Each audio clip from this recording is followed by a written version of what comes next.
Before I start, I would like to reiterate what Michael said about our dear friend Zimbabwe and Kenya. Not only is Zimbabwe a great musician, a great musician, an incredibly dedicated person in the way that people are not really dedicated anymore. I don't want to disparage anybody who's younger than I am, which is probably everybody here. But he's one of those people who gives and gives and gives and gives.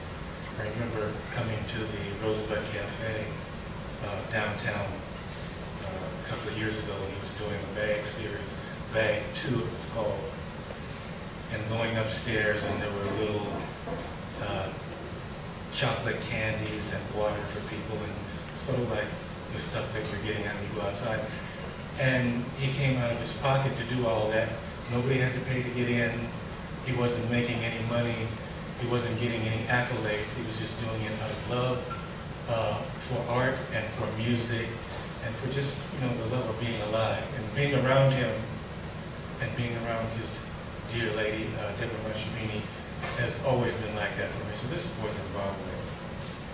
Spirit genius.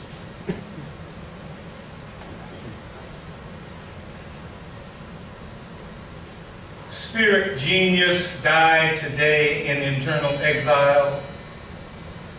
His heart was put under house arrest at a rented room in Holmby Hills.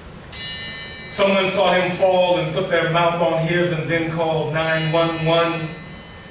Rushed to the UCLA Center for the Medical Arts. He was dead on arrival. Once in a while, I like to be driven around town in a black hearse. I like to ride past my old haunts and search for the faces of friends who started a joke by saying they knew I'd end up on the front page of a check stand journal. With no place to be, I headed home for a reunion with my family.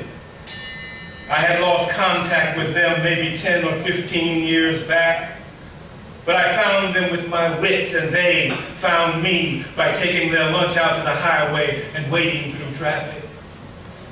Do you ever wonder how a body gets put together, how a life flies apart?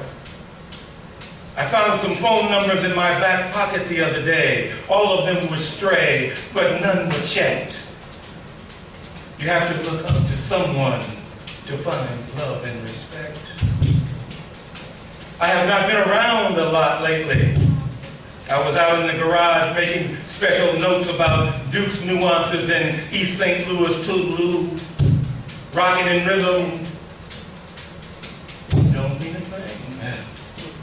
From my late teens till Wednesday afternoon, he was my model and my man. I never stayed married after the vows because I felt glad and unhappy at the same time. I put whiskey in my shoes, laughed out loud twice at the altar to make my feet move. I feel that old and that young. Now, please, rip out my tongue. The feather-down knee pads remain, along with the one jeweled glove, his hair on fire during the filming of the Pepsi scam, the magic screams of babies, and the opening of the best motherfucking video ever made. Brother wore black shoes with snow white socks. So what? Michael Jackson is a monster. Bubbles is his real sweetie. Neverland is a cuckoo nest.